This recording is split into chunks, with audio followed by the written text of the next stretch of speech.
And the 2021 Regents Cup has now begun with round one of the Oxford debate. This is very exciting. And I'm really, really appreciative that you're all here and participating under the circumstances. This is an opportunity for us to engage in an Oxford-style debate on a topic related to free speech. The prompt that the students will be discussing today is as follows. There are legitimate reasons to ban political clubs on campus if they support political candidates that use inciting speech. Once again, there are legitimate reasons to ban clubs on campus if they support political candidates that use inciting speech. So I'm going to take this time now to explain the parts of the debate and then introduce our judges, and then we'll begin. In this Oxford-style debate, there are 3 rounds. During the first round, we're going to hear opening statements from the affirmative team. And am I correct in assuming that that is Finley and Vincent? You are affirmative, great.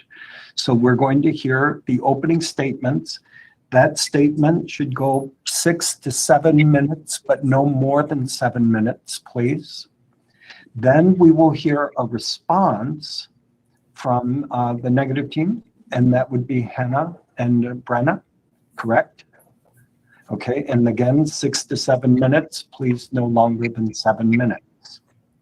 Then we open up for the second round, which is a question and answer discussion period. We encourage the members of the team to ask each other questions. I will be moderating.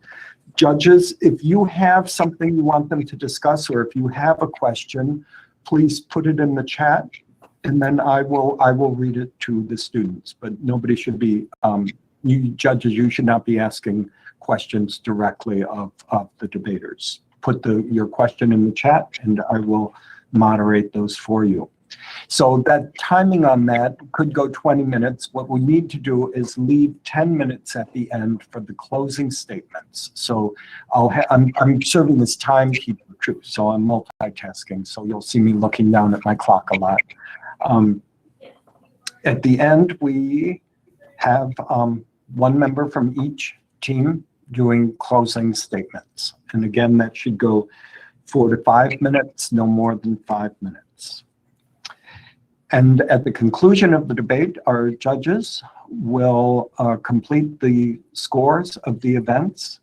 We will post the results of this round following the second round of debate this morning, and you will be able to find that on the Regents Cup webpage. So I would now like to introduce our judges. First, we have Susan Bancek. Yes. Bancek, who is the Chief Executive Officer of DMB Associates. We have, is it Sean or yeah. Sean Beinberg, Assistant Professor in the School of Civic and Economic Thought and Leadership here at ASU. And we have Michael Polyakov. Did I get that? Yes. Okay, close. President of the American Council of Trustees and Alumni. So special thank you to judges for participating in this very exciting process. Students, before we begin, okay, so again, we're in this virtual environment. I'm going to do the best I can to signal to you when you've got 1 minute left. So I'm just gonna hold up a finger, and then if you start going over the time frame, then I will have to interrupt you. So it is 9:04 now. Are we ready to begin? Okay, so I turn to Finley and Vincent. Just a second, I have to get my, and you can begin whenever you want. Thank you. Thank you to our judges for taking the time out of their Saturday to judge this amazing public discourse competition. With that being said, Finley and I proudly affirm that there are legitimate reasons to ban political clubs on campus that support certain political candidates that use inciting speech. We offer the following definitions for the round. Support We define as making an official public statement condoning a candidate and their actions. Legitimate, defined as acting in line with the university chartered mission and obligations. And then we define inciting speech as the definition set by the Supreme Court in Brandenburg v. Ohio, in which the speaker must intend to incite or produce imminent lawless action, and the speaker's words or conduct must be likely to produce such action. Fundamentally, this resolution asks us whether or not we wish to uphold a university's right to freedom of association. Campus clubs are both using and have a strong association with the university's brand. Universities, like other institutions and individuals, have a right to the freedom of association. This includes the freedom to not be associated with a person or group. Take another example. If a dean at a university makes public statements supporting a candidate that denies the Holocaust or calls for violence against Jewish students, the university has every right to disassociate with that person by firing them. The same logic applies to clubs on campus. This resolution is not about a particular club's right to free speech. First, because inciting speech is not protected by the First Amendment. And second, even if the right to free speech is not, that does not mean it is not a right to a platform from which to shout. The university playing host to a club supporting rhetoric whose aim is to incite violence has the moral license and indeed imperative to deplatform that club. We support this claim with our contention 1, allowing statements that incite violence to be perpetuated using the university's platform undermines the university's mission to foster productive discourse. While our opponents may claim that our position halts discourse, the opposite is actually true. As distinguished professor and legal scholar Stanley Fish explains in the Oxford University Press, free expression could only be a primary value if what you are valuing is the right to make noise. If you are engaged in some kind of activity in which speech is produced, sooner or later you will come to the point when you decide that some forms of speech do not further but endanger that purpose. Speech that incites violence does not foster discussion, but rather draws oxygen from its flame by discouraging reasoned engagement, especially from targeted communities. As Christian Rossbohl argues in the European Journal of Political Theory, some forms of disrespectful expression might be conversation stoppers because they aim at others as targets rather than potential conversation partners. These forms of speech lead to fear, flight, or fight rather than any learning process. Thus, public expression should be constrained by the ideal of not discouraging or disabling others from participating in public deliberation as equals. Some speech does not contribute to dialogue, but instead stifles it. A university must reserve the right to maintain an environment where productive dialogue can occur unencumbered. Our second contention is that perpetuating language that incites violence hurts students' ability to learn. Subpoint A, fears and stress cause substantial harms to students' abilities to learn. Between 2016 and 2018, the Anti-Defamation League documented at least 346 incidents of white supremacist propaganda on college campuses. Since 2018, the Southern Poverty Law Center has documented 434 incidents of white supremacist flyering on college campuses.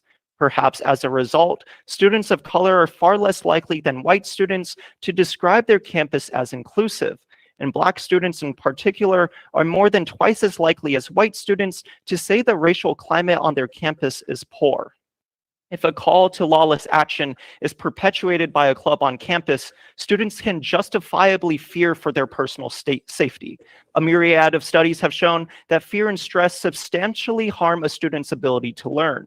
Professor Ted Grace, writing in the Journal of American College Health, explains that the cognitive load associated with excessive stress results in empirically lower academic performance and higher rates of attrition among college students.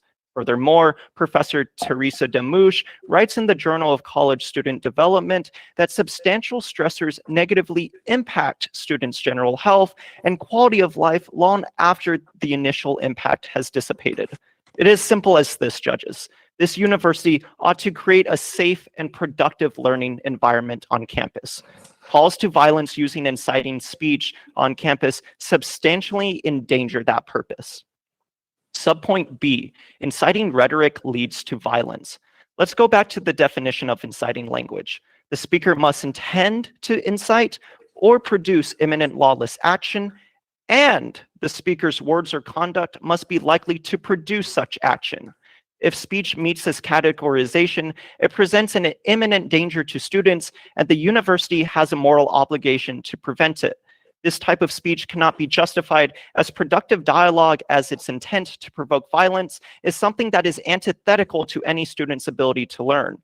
James Piazza, a professor of political science at Pennsylvania State University, explains, hateful rhetoric often convinces its intended target population that they are superior to hated outgroups that rival ethnic, social, political, cultural, or religious communities.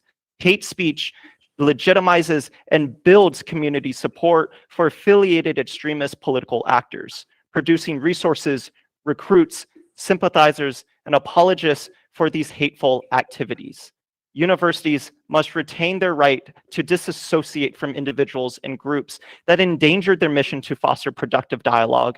And because universities are to provide a learning environment for all students, we urge a vote in the affirmative.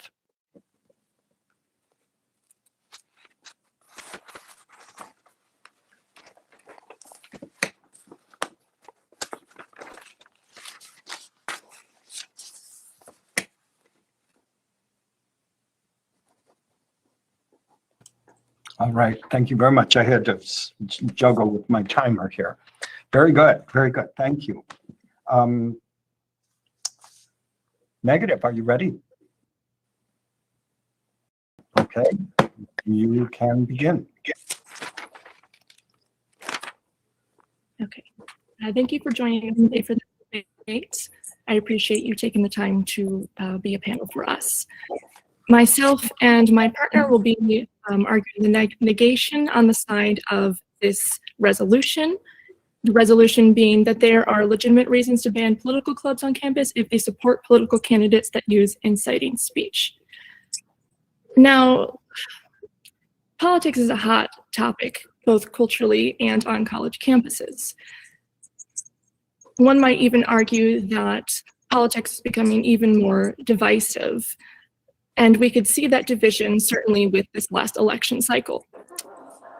However, despite this division and this polarization, we must protect the First Amendment rights of students to hold spaces that they can discuss their political beliefs and their opinions, even if that club by nature supports a candidate that may or may not use inciting speech.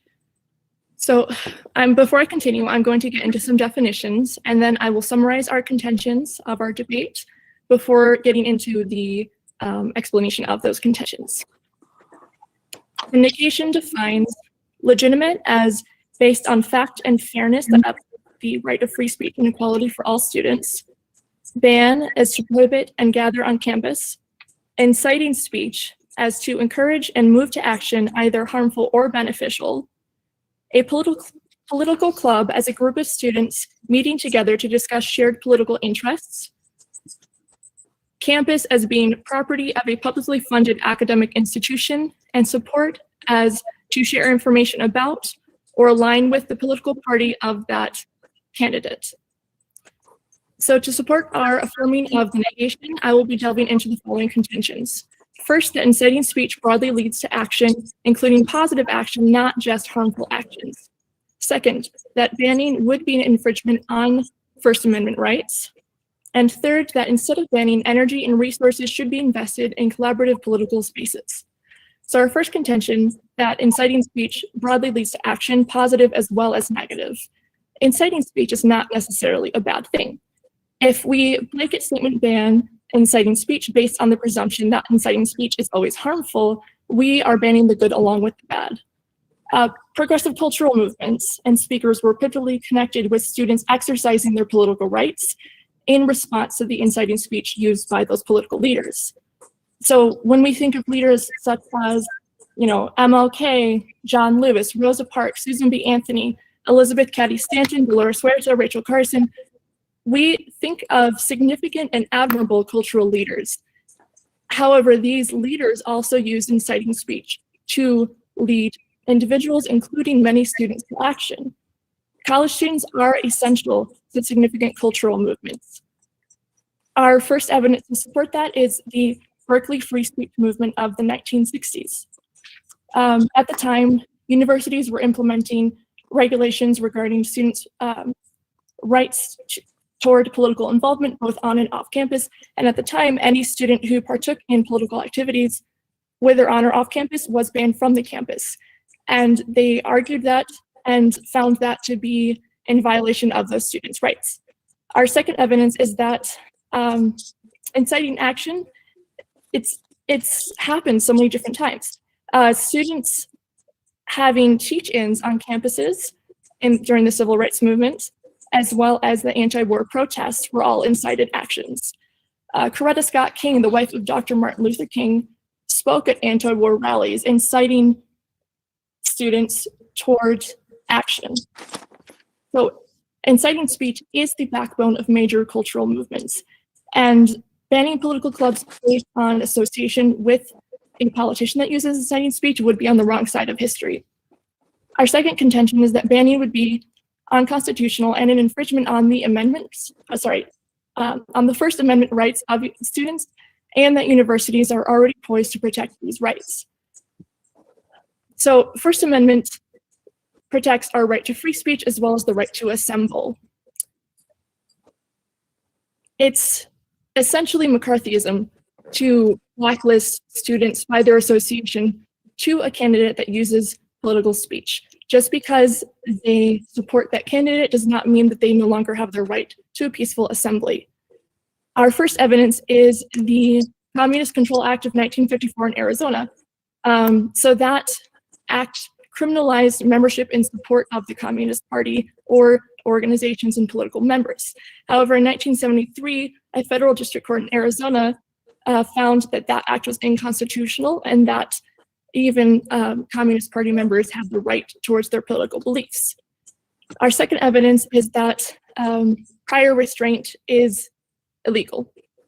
Prior restraint is the concept of censoring speech or expression prior to it occurring.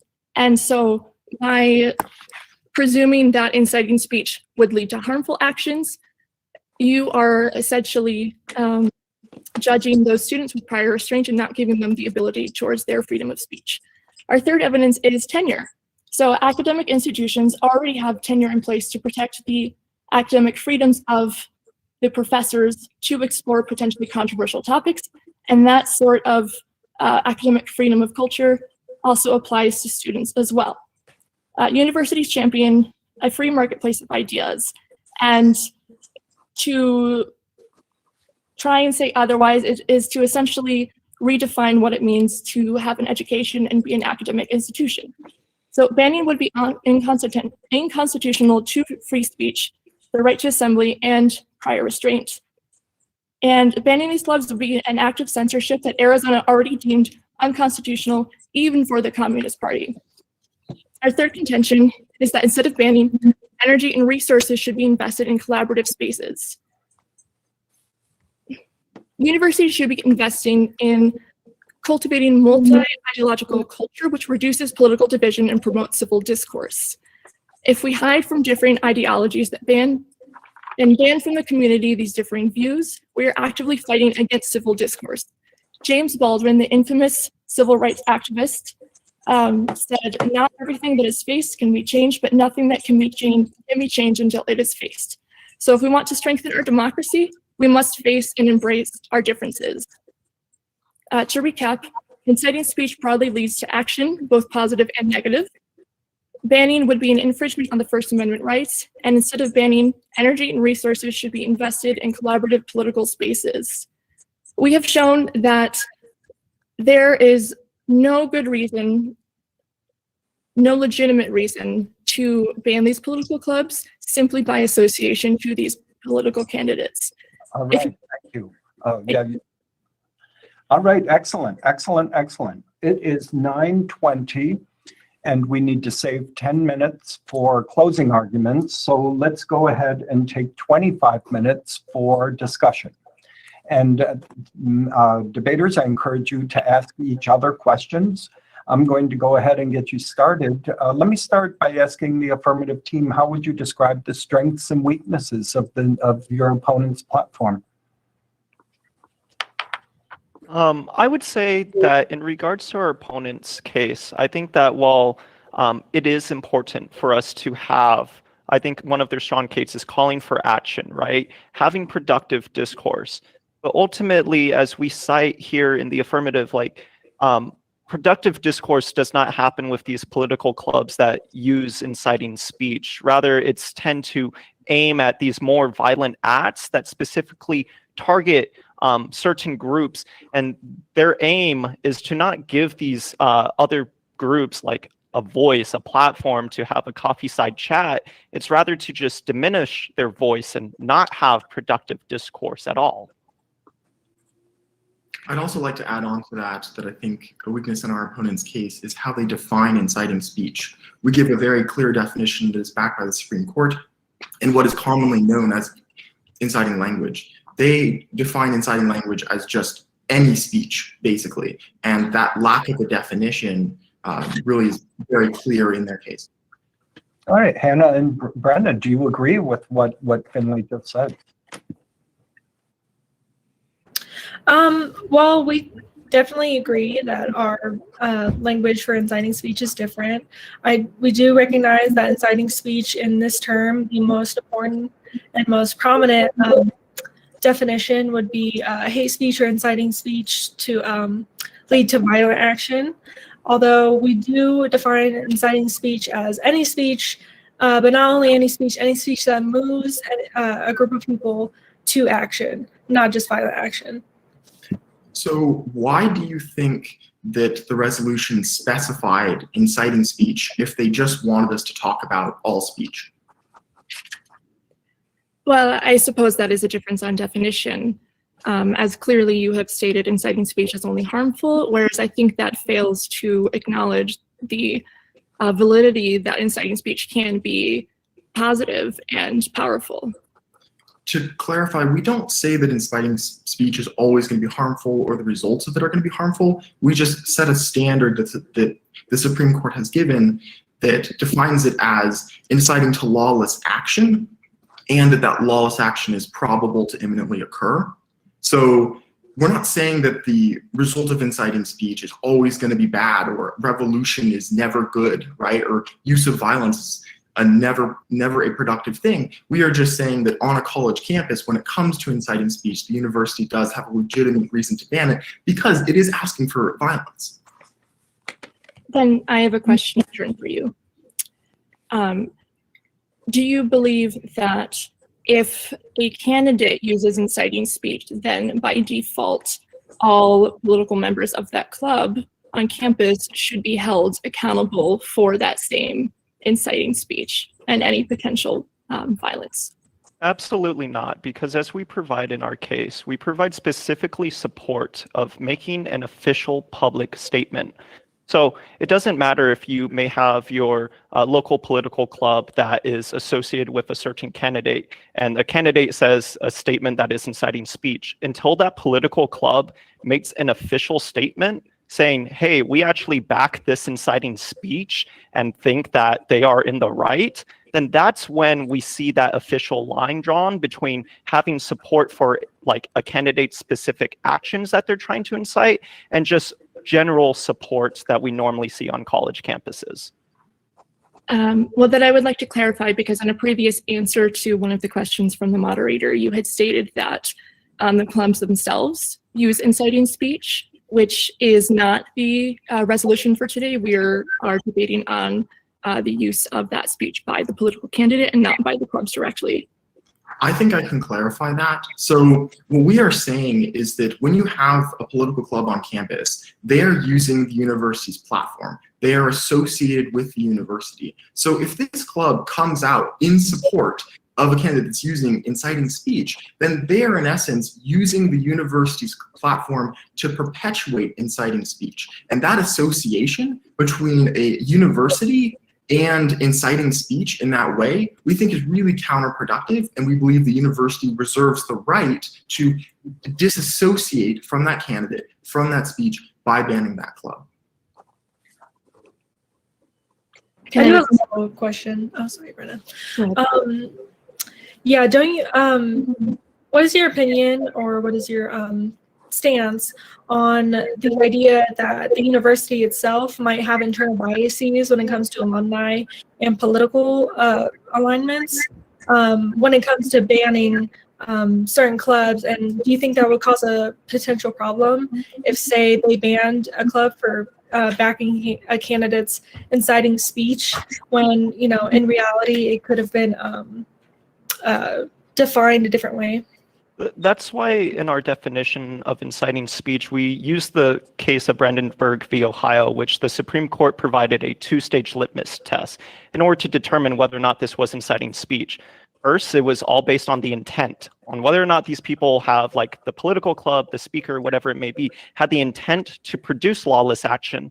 And then the second part of the litmus test is on whether or not that would actually produce such violent action. And in regards to your response regarding biases, what we've seen is that the Supreme Court has actually ruled in the past on many cases regarding inciting speech on campus because these are legitimate concerns. But that's why the Supreme Court provided the litmus test in Brandenburg v. Ohio. There has to be a clear, very clear line that violence is going to be caused because of these actions. The Supreme Court has ruled before in the past that you cannot kick off a political club on campus just because of their political ideology. It's all about this inciting speech that works to cause violence.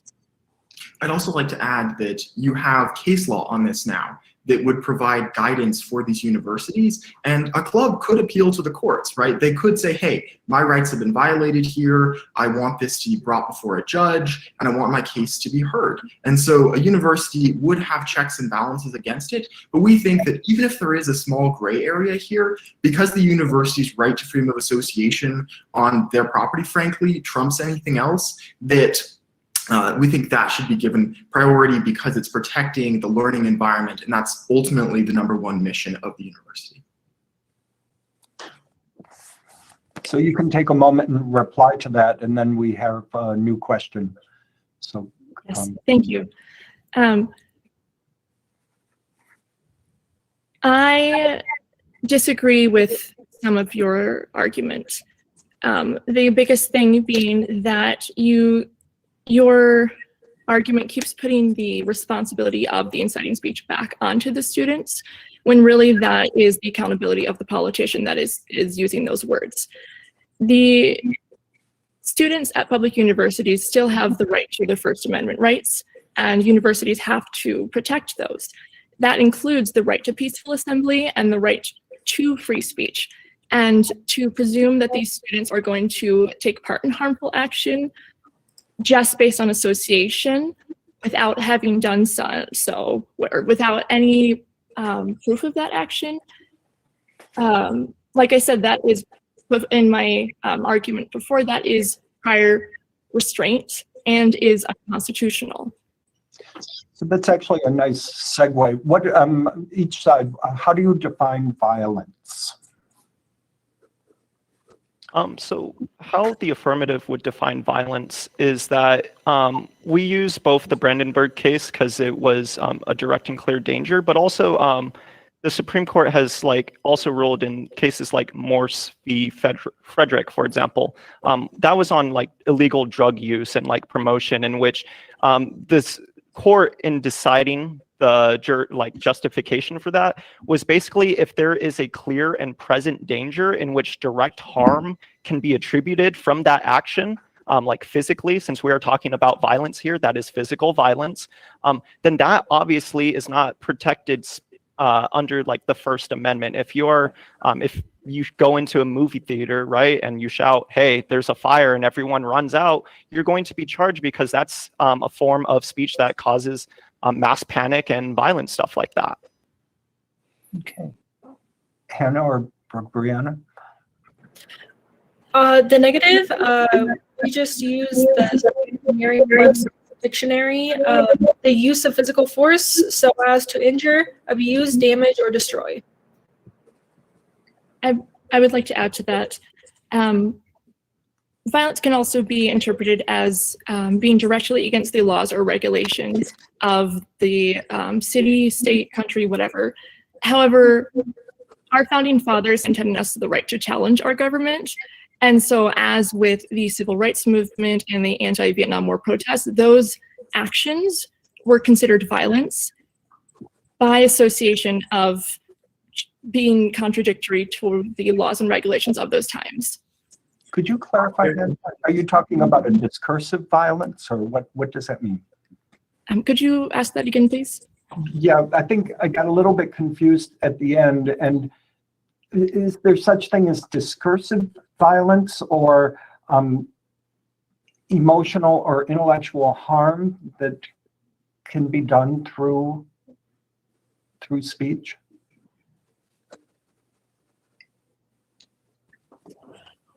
I think it could be interpreted that way.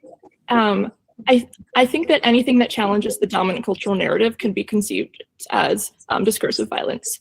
However,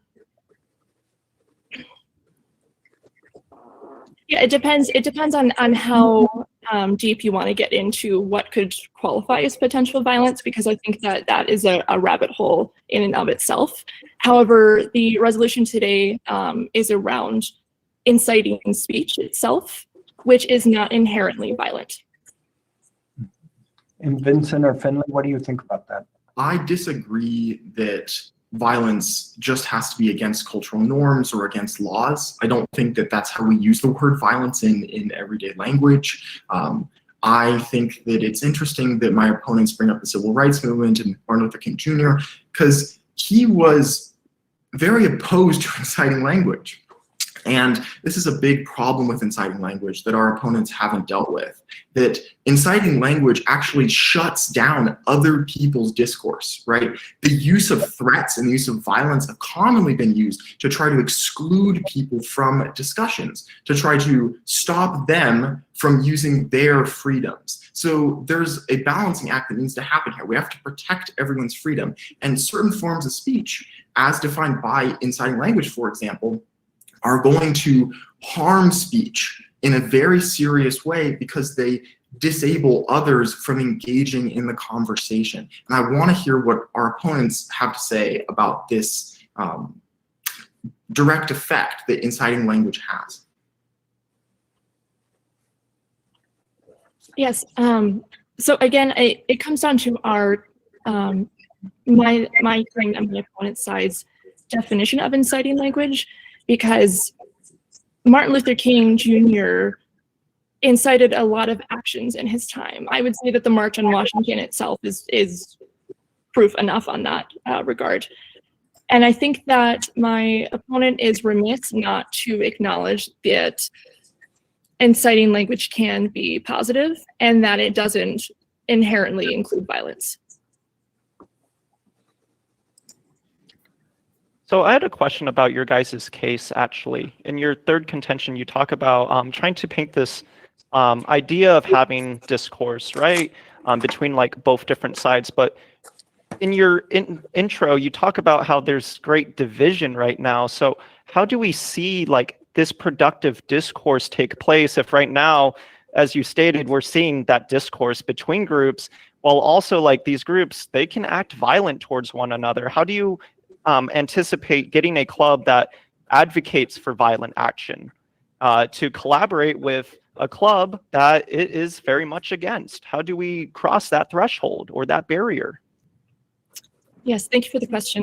And to clarify, a club supporting a candidate that uses incitable speech is not that club advocating actively for violent action. However, this division, this polarization is all the more reason why collaborative political spaces are essential, especially now, especially in the current political climate and era. Resources and space and dialogue should be invested on behalf of these universities into these sorts of spaces and promoting civil discourse among students, perhaps even through debate with these political clubs, such as we are here today. And I like that. You said something earlier that I really liked about inciting speech, about, if someone ran into a movie theater and yelled fire, and, they would be punished accordingly, because obviously that's a real danger and it causes a panic. But if we see it in this sense, say a politician, their whole platform was about running into theaters and yelling fire, and the club who advocated and supported or supported that candidate and their inciting speech, I don't think necessarily it would be a good thing to just ban that club just because they were, an advocate for that politician who went in theaters and yelled fire. In a much more real sense, President Trump, we saw that he used inciting speech, and he was banned on Twitter for inciting speech for the insurrection. And so if we have, say, Trump or a club on campus that supported that inciting speech specifically, I don't think necessarily it would be such a bad thing to have a multi-ideological space for them to voice their concerns. And then, obviously I think it's the university's responsibility to make sure that that club and other political clubs have a space where they can, have civil discourse. I don't think necessarily just because they support a candidate who uses inciting speech excludes them from having a civil discourse. I want to make it very clear that former President Trump never used inciting speech in the way that we are defining it. He has never charged with using inciting speech. He has not met the two-standard litmus test. So just to point that out.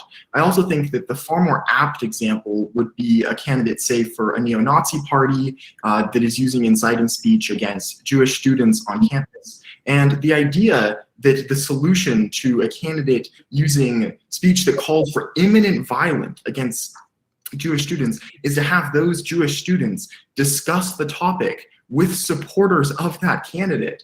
I think that that is a fairy tale. I think that what's happening in that situation is that one group, the Jewish students in that case, are being excluded from the discourse by the use of violence, by the use of threat, and the very inherent threat of that is shutting down the discourse. We can't pretend that if someone advocates violence against you, you are going to feel comfortable speaking to that person. I think that the university needs to protect its students from that because it is shutting down the discourse. We are all for political discourse. We're all for ideological discourse. We believe that we can have these open places of discussion, but that violent speech is actually antithetical to those open places of discussion. And that is the fundamental reason why it shouldn't be allowed to be perpetuated on campus, why the university doesn't have an obligation to perpetuate that language and to allow its logo and its brand to be tarnished by it. I would like to clarify that there is a very real difference between free speech and hate speech. Of course, we are not advocating for the perpetuation of hate speech. And in fact, even private universities that don't have to follow protecting the First Amendment rights of their students in the same way that public universities do, there are still codes of conduct against hate speech. Hate speech is damaging to open discourse, and we are not advocating for that. However, if we hide from different ideologies and ban from those from our communities, we are actively fighting against civil discourse, and it undermines open discourse when students are shut off from viewpoints that they disagree with. However, that does not include hate speech. That is a very clear line. And so it's very clear there.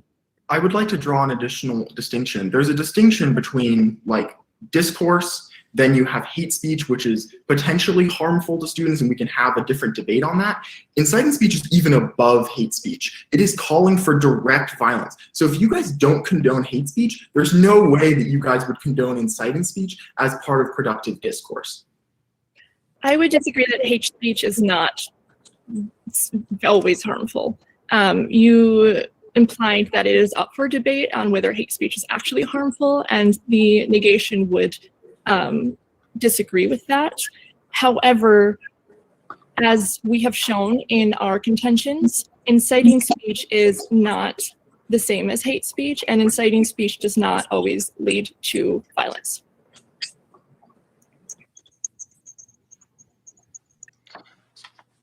We'll obviously have to hash this out in the closings. We disagree on the definition of inciting speech. We're going to reference the Supreme Court on this. We're going to reference that the resolution would have just said speech if they wanted us to just talk about speech. Instead, they use a very specific legal term that is defined by court precedent, and that legal term does mean inciting violence by definition. And to clarify my point on hate speech, I was saying that bans on hate speech, that might be more up for debate, because where hate speech ends and productive discourse begins is a lot harder to tell, right? There's a lot more gray area on that. And so when we're having a free speech discussion, that's at least something to debate about.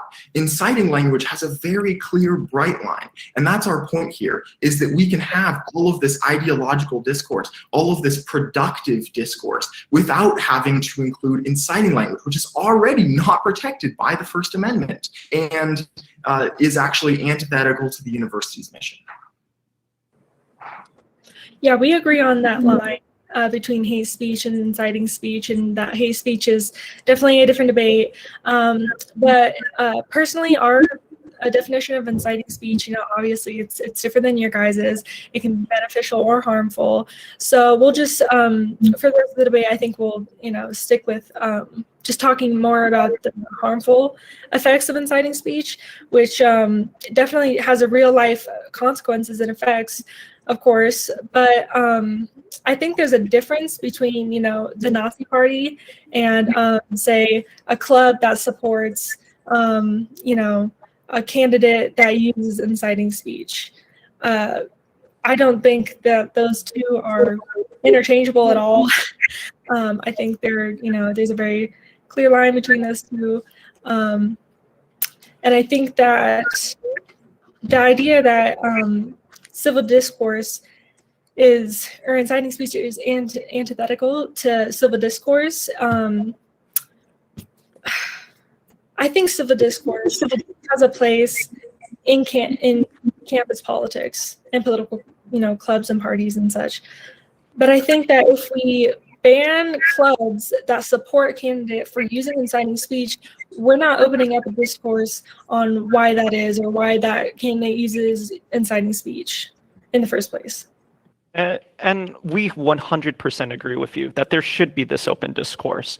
But ultimately, it all comes down to whether or not there's a party, being a political club, that chooses to engage in safe, open, and free productive discourse to begin with. When these clubs use that kind of inciting language into their values, into their discourse that they try engaging in because they're repeating what the candidate they support says, we're not going to see productive, open, safe discourse if these clubs are using inciting speech like violence. In fact, we've seen that the Second Circuit upheld these kinds of views in 1995 in Jeffries versus Harleston, in which they fired a professor for anti-Semitic speech because it would have a massive, disturbing effect on campus. Essentially, they saw that the inciting speech made by the professor would not be beneficial at producing productive discourse. Why? Because he was in a higher position in which he could just use, he was in an advantageous position, essentially, in which he just dehumanized Jewish students. And you're not having productive discourse there if you're trying to argue with your professor on your Jewish heritage. No, he's just in a position of power in which he's not wanting to have productive discourse. And so I think that's a major thing to understand, is the environment that is created by these clubs. Inciting speech isn't creating a safe environment. It's only creating an environment full of tension and violence, and that doesn't get us anywhere. The example that you just gave of that professor doesn't apply to this situation.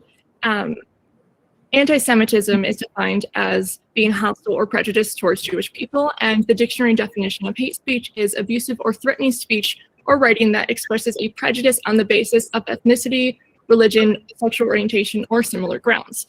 So that example is not proof of inciting speech being antithetical to free speech. It is an example of hate speech, which is not what we are debating here today.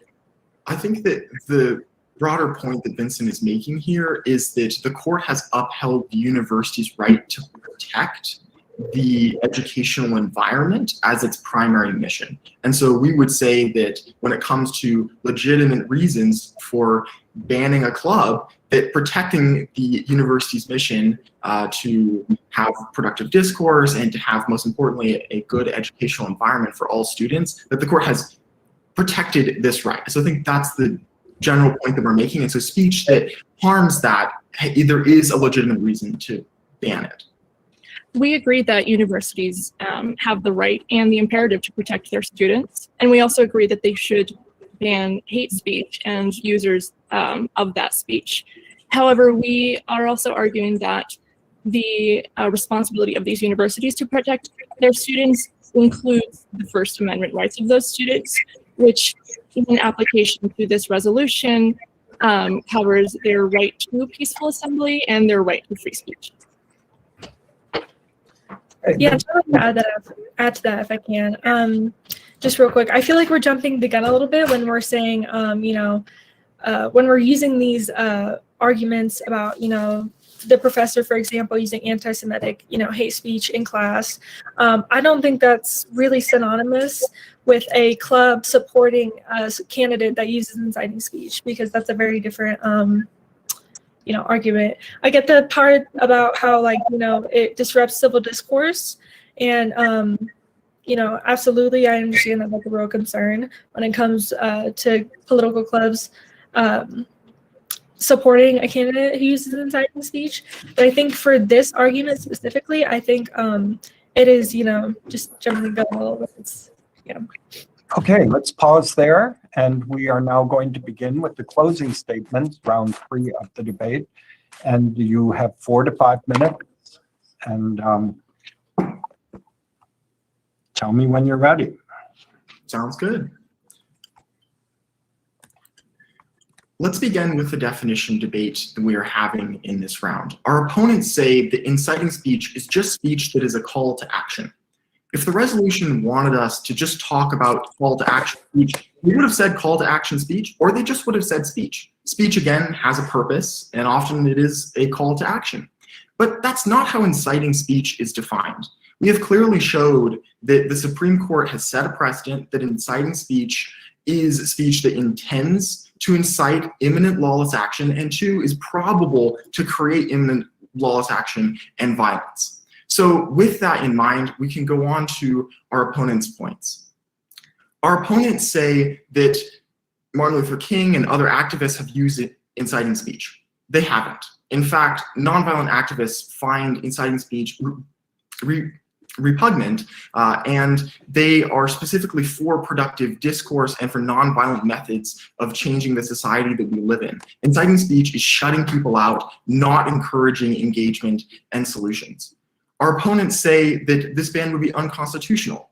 First, no, because inciting speech is not protected by the First Amendment, Brandenburg v. Ohio. And second, the freedom of association is also protected by the First Amendment, and the university reserves that right to disassociate from clubs and from candidates and from parties that they don't want to be associated with. Our opponents say that we still have the right to assembly, but first, we have to look to the results on the learning environment. And we have shown that there's going to be negative results on the learning environment that I'll get further into when we go over our own points. And second, just because assembly is protected doesn't mean that someone can claim to have an assembly wherever they want, right? And in this case, the freedom of association trumps assembly. You can't claim that just because the freedom of assembly, a group has a right to assemble in someone else's office building or in my house. No. They have a right to assemble, but the university has a right to say, not here, not under our banner. And so that's very clear. Our opponents say that we need to invest energy and resources into collaborative spaces. We 100% agree, but you can turn this argument to the affirmative, because we actually protect productive discourse rather than dissuade it through violent language. So the framing for the round. It's really important to remember that the university's freedom of association is at stake, not only because it's important inherently, but upholding it is critical to achieving the university's chartered mission of education. And second, the definition of inciting language is very narrow. There are clear bright lines on it, and there is court precedent to back it up. The language must be intended to incite violence and likely to do so. This language should be excluded from campus because, first, statements that incite violence are bad for free speech on campus. As Stanley Fish explains, free speech has a purpose, and sometimes some speech endangers that purpose. Violent speech and association with violent speech endanger that purpose because, as Christian Rothball furthers, violent speech closes conversations. It treats people as targets rather than conversation partners. And clubs that endorse such speech should be excluded from discourse because they are stopping others from participating. Second, inciting speech harms the education of students because A, indirectly, the threats themselves create an excessive amount of stress that is empirically shown to harm students' abilities to learn. And Trust-Adamish further explains that excessive stress from this fear empirically harms students' health. And obviously we want healthy students. And so having this extra stress on campus from this fear of imminent violence is really bad. And B, direct violence. Going back to the definition of what inciting language is, it means that the language that is being perpetuated by these clubs on campus is both intended and likely to cause imminent violence. We can both agree that we do not want students harmed on campus, and we don't want the possibility of students harmed on campus. And even that by itself is a legitimate reason to stop these messages from spreading on campus. So in conclusion, inciting speech is very narrowly defined, there's court precedent for it, and it is already not protected by the First Amendment. Clubs that associate with such speech are using the university's platform to spread it, and the university reserves the right to dissociate from such speech because it harms their chartered mission, it harms productive discourse, and it is detrimental to the learning environment. And for these reasons, we urge a strong vote in the affirmation today. Thank you so much. All right.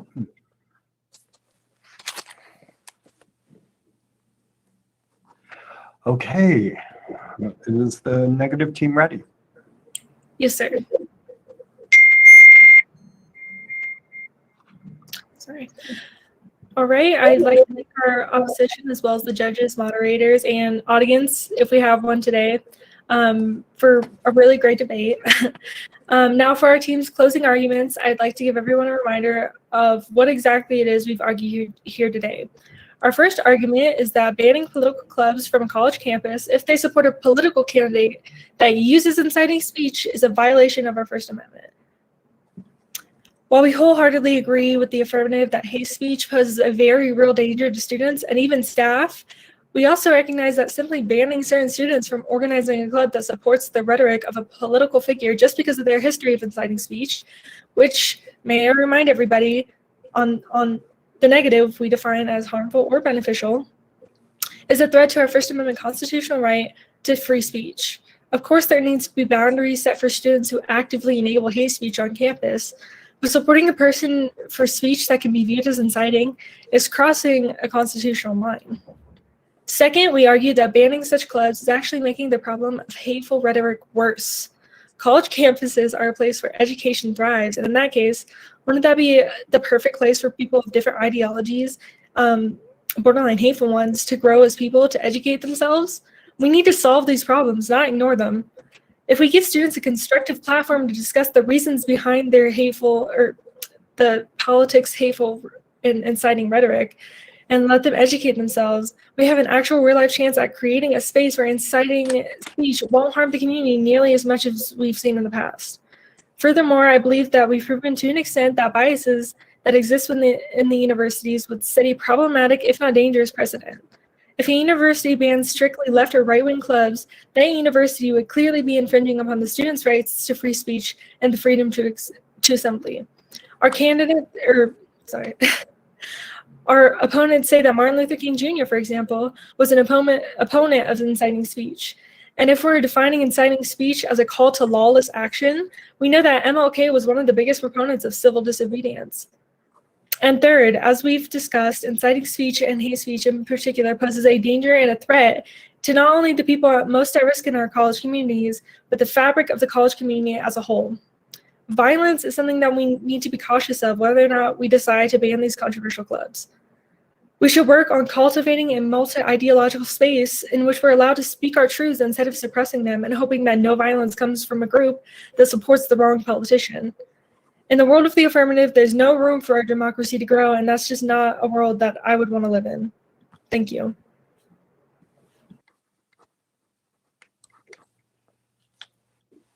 Well, thank you. I would like to take this time to thank both teams for a very thoughtful discussion.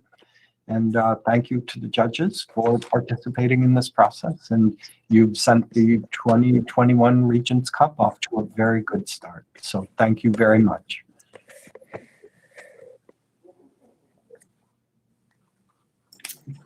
Good round, guys. Thank you all. Interesting. Mr. Corey, are we under any particular time constraint for the completing the rubric? Do we have a few minutes? Oh, you have a few minutes, yes. Okay, thank you. Yep. I think it says 10 minutes after the round ends. Okay, I think I can manage that. Okay. Thank you, ladies and gentlemen, for your debate. Thank you so much for Very judging. impressive all the way around. Hope for America.